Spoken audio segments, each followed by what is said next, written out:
I've been living in Thailand for almost 11 months now. Here are 10 surprising things I've learned about this country since moving here. The LGBTQ plus community is actually a lot more widespread and open than I had expected. My impressions of Thailand originally were of a more conservative culture, one that wouldn't necessarily be as accepting as the West has become. But coming here, I was really surprised and also amazed at how open it is with being queer, transgender, etc. I teach 21 different classes, and in every class there's at least one openly gay or queer student. When I was in school, like elementary school or even high school, like I didn't know many gay people or queer people, at least people who were out.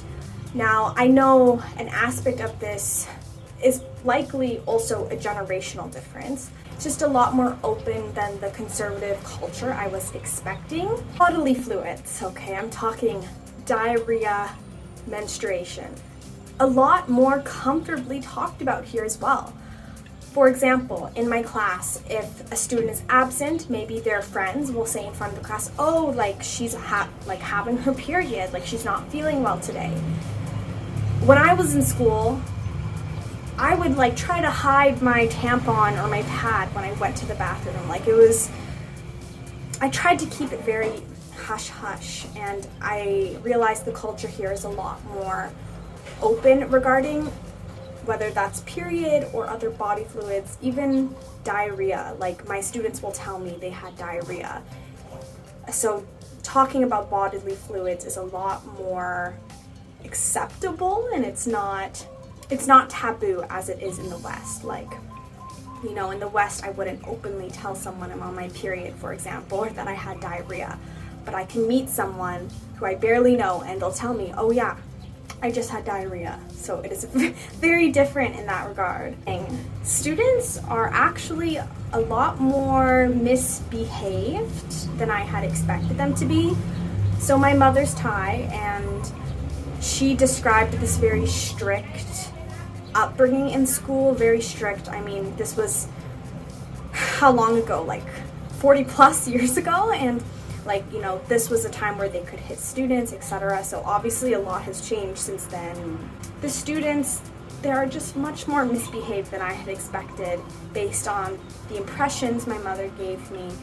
They're loud, they don't listen, and I'm sure a factor of that is being the foreign teacher. I expect that they're maybe more respectful to Thai teachers, but even then I know that's not always the case. When I hear from my Thai teacher friends, like they don't respect all the teachers. They don't submit their homework on time. Like I was, especially like when I compare myself, let's say in grade 7 to the grade 7s I teach, certainly when I was a kid, our class would get out of hand and be too loud, and then I remember the teacher would scream, everyone quiet, and would like scream, kind of scare us a little bit, and then everyone would be quiet. The amount of times I scream in class and it just doesn't get any better. On a weather-related note, I was surprised by how cold Thailand can get. To be fair, I am living in the north, so it is colder in the north compared to other regions. But in the winter months, so like December to March, I would say, it surprisingly can get really cold. Like I wish I had brought more warm clothes, more jeans, a sweater. Like driving to school in the morning on my motorbike, I'm like shivering in the morning. So that was very surprising. I never thought being cold would be an issue here in Thailand. Even now, it's September, and it started to get cooler, and the other day I went for an iced latte at the lake, and I was shivering. Like, I mean, to be fair, it's still a lot hotter than Canada, but what I mean is it goes to maybe like 10 degrees Celsius. In the morning, I would say probably 10 degrees Celsius, which when you're used to 30 plus degrees Celsius, that's the relative change, that's a lot. So yeah. Thailand can be cold. Coffee can be the same price or even more expensive than a local dish, a local meal. But it is still very cheap. Like coffee across the street from me is 45 baht, so that's like $2 Canadian, not even. And so that's still so cheap for an iced latte. But a meal will cost me like 35 baht or 40 baht. So what's surprising is just the ratio, because in Canada or America, you pay like $5 for a coffee, but then you buy a meal and that will be like at least $15, at least $20, I think. It's been a while since, I've eaten American Canadian prices, but like at least $20 probably. So the ratio is just completely different, and I was surprised by it. It's still very cheap, and obviously I can't complain, but I just expected, food to cost more than coffee. At local Thai restaurants, there's almost always this common menu. Some restaurants won't even have a menu for you to look at, because there's just these list of dishes that everyone knows, like pad see ew, pad thai, pad khee mao, fried rice, all of these classic Thai dishes. I guess that's not too surprising, because when you go to a Thai restaurant in Canada and a different Thai restaurant, they kind of have the same menu items. I was expecting there to be a bit more variety in that regard, and I mean, there still is variety, like they're not all the same. When you go to these places, often you don't even look at the menu, you just order what you want, and there's a 99% chance if it's on the standard Thai menu, they'll have it. You don't have to wait for everyone else to get their food to start eating at a restaurant or at any eating setting. In the West, I think it's highly praised, wait for everyone to get their food. Like, it's rude if you start eating before everyone gets their food. That is not the case in Thailand. And I mean, eat your food while it's hot, right?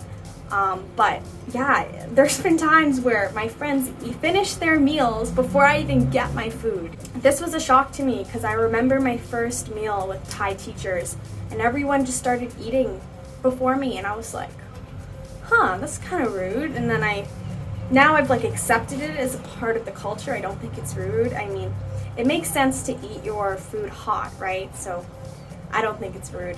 But one thing that I do notice here as well regarding eating at the dinner table is being on your phone is a lot more tolerated as well. Electricity is pretty expensive.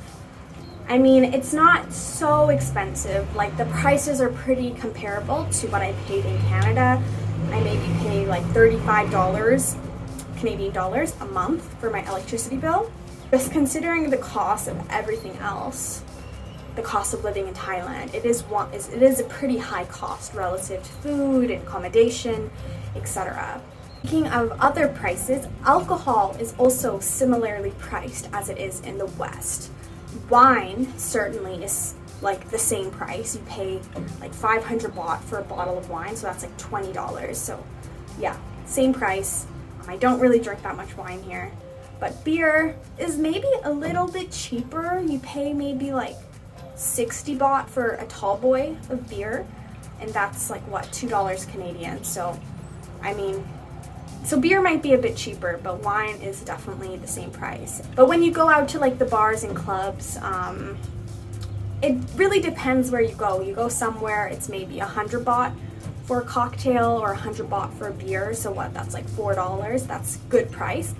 But the other day, I went to a more fancier club, and it was like 250 baht per drink, which is still only like $10, but just that price difference will really vary depending on where you go. And finally, beer with ice.